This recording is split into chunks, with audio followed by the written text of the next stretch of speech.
4 astronauts, complete radio silence, and something moving on the surface of the moon. NASA didn't expect it, the crew didn't expect it, and when the footage came back, the scientists reviewing it went quiet. By the end of this video, you're going to see exactly what those cameras captured on the dark side of the moon and why it changed everything we thought we knew about our closest neighbor in space.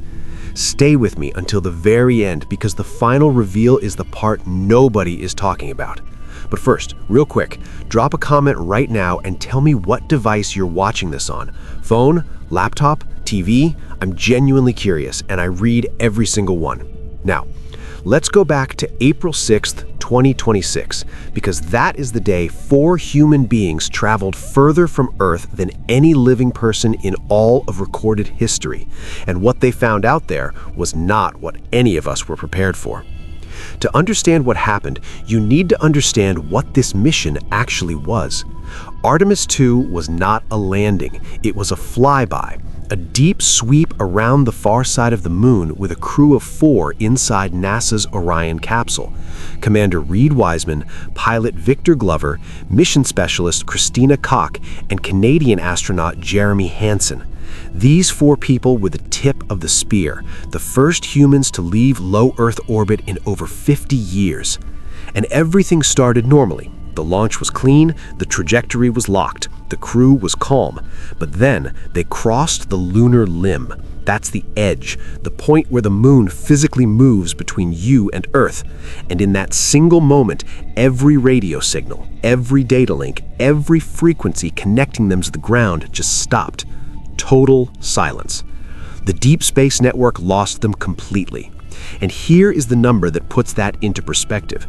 At that moment, those 4 people were sitting 252,756 miles from home. That is a new record for human beings, not a record that will be broken easily. And for the next 40 minutes, there was no communication in either direction, no telemetry, no voice, nothing. Mission control could only wait. Inside Orion, the crew still had the hum of the electronics, the fans, the cooling loops, the soft mechanical noise of a capsule doing its job. But outside those windows was something that none of their training had fully prepared them for. They were passing into the shadow of the moon, and the sun disappeared.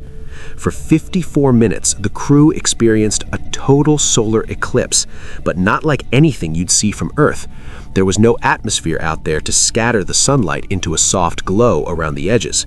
The moon just looked like a hole, a perfectly round, perfectly black hole punched into the universe. Commander Wiseman described it as a giant backlit black disk, so dark that it blocked the sun and the Earth at the same time. Think about that for a second. No sun, no Earth, no radio. Just 4 people in a metal capsule moving at thousands of miles per hour through a void that for those 40 minutes had completely swallowed them. Now here is where things start to get strange.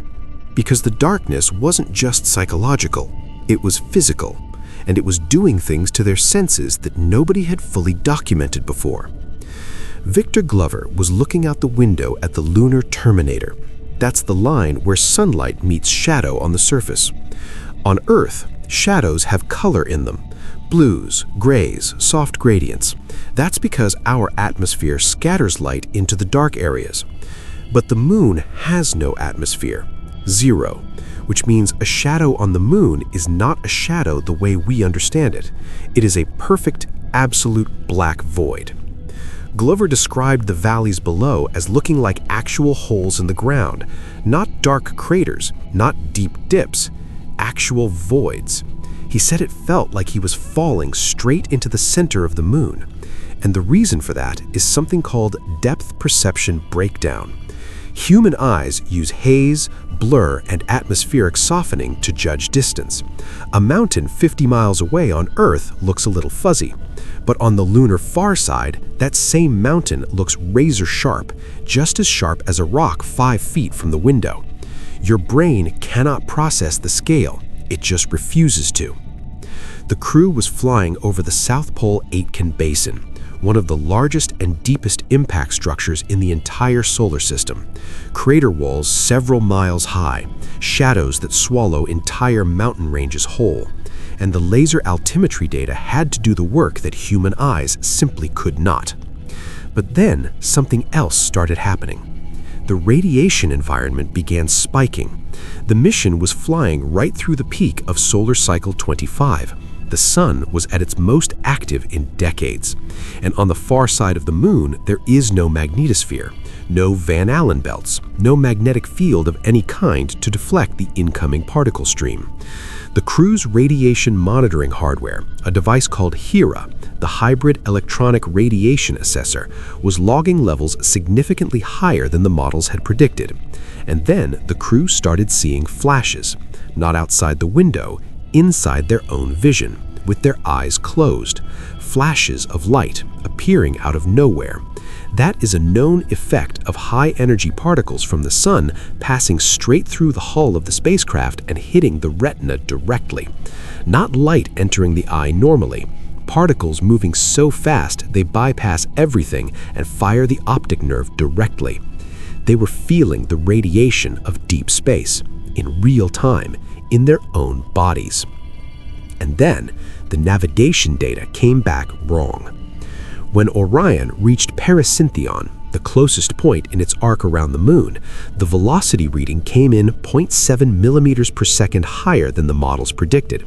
It's a tiny number, but in orbital mechanics, tiny numbers are catastrophic. The mission was designed around a precision re-entry corridor back on Earth.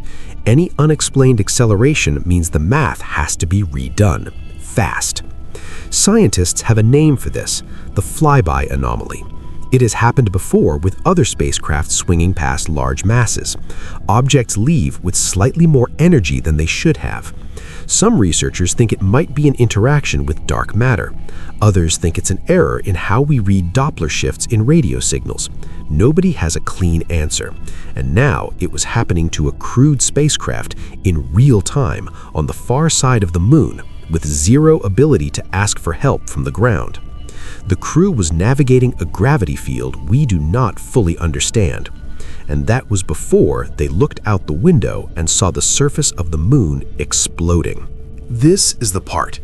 While the crew was managing the radiation spikes, the navigational anomaly, and the total communication blackout, Jeremy Hansen and Reed Wiseman were watching the surface below. And during the pass over the far side, they counted 6 distinct flashes of light on the lunar surface. Bright, sharp, instantaneous, and then gone. These were not reflections, not window artifacts, not sensor glitches. NASA's Meteoroid Environment Office reviewed the data and confirmed what the crew already suspected. Those were high-velocity kinetic impacts. Rocks, some potentially no larger than a marble, hitting the unprotected lunar surface at speeds up to 30 kilometers per second. Here is what that actually means. On Earth, a pebble entering the atmosphere slows down, heats up, and disintegrates before it ever reaches the ground. The atmosphere does the work, but the moon has no atmosphere. A pebble at 30 kilometers per second hits the surface with every single joule of its kinetic energy fully intact. In that fraction of a second, it vaporizes. The impactor and the lunar soil both turn to plasma, and that plasma glows, bright enough to be seen from thousands of miles above the surface. The crew wasn't watching a light show. They were watching the moon being actively reshaped in real time, 6 times, in under 2 hours. And this is the part that shocked the scientists reviewing the footage. Not just that impacts happened, impacts were expected, but 6 visible impacts in a single short pass means the far side of the moon is being hit at a rate that makes long-term human habitation without serious underground shielding essentially impossible. Any surface structure, any habitat, any rover parked on the far side without meters of regolith above it would be at constant risk of catastrophic penetration from debris that never slows down and never stops coming. The crew also spotted 2 exceptionally bright craters in the South Pole Aitken Basin, craters with ejectablankets so white, so clean, that the material had clearly not been exposed to the solar wind for long. In geological terms, these were fresh wounds, recent strikes. The crew named them Integrity and Carol. But those names weren't just poetic, They were a reminder. The surface beneath them was not ancient and settled. It was alive with the violence of the solar system. Always had been. We just hadn't been close enough to see it in real time.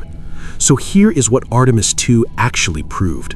The moon is not a quiet, gray, static world waiting for us to show up and build things on it. It is a high-energy, radiation-soaked, gravitationally unpredictable shooting gallery that we have been dramatically underestimating since the Apollo era. The rules of physics that we rely on, our gravity models, our radiation forecasts, our depth perception, our radio communications, all of them broke down or came up short the moment those 4 humans crossed to the far side. NASA is already using the data from this mission to redesign the orbital parameters for the Lunar Gateway, a permanent station that will act as a relay so future crews never go dark for 40 minutes again. The mapping data from the Orion cameras is being used to identify safe corridors through the impact debris environment. But the biggest takeaway from April 6, 2026 is not a technical one. It is this. For 40 minutes, those 4 people were the most isolated human beings in history, watching the surface of another world explode around them, feeling radiation move through their own bodies, flying through a gravitational field that our best models couldn't fully explain, with no way to call home and no guarantee the math would work out on the other side. And they kept going. That is what makes this the most important spaceflight since Apollo. Not the records, not the data. The fact that we now know exactly how hostile that world really is, and we went anyway. The dark side of the moon isn't empty. It never was. We just finally got close enough to see what was always living there.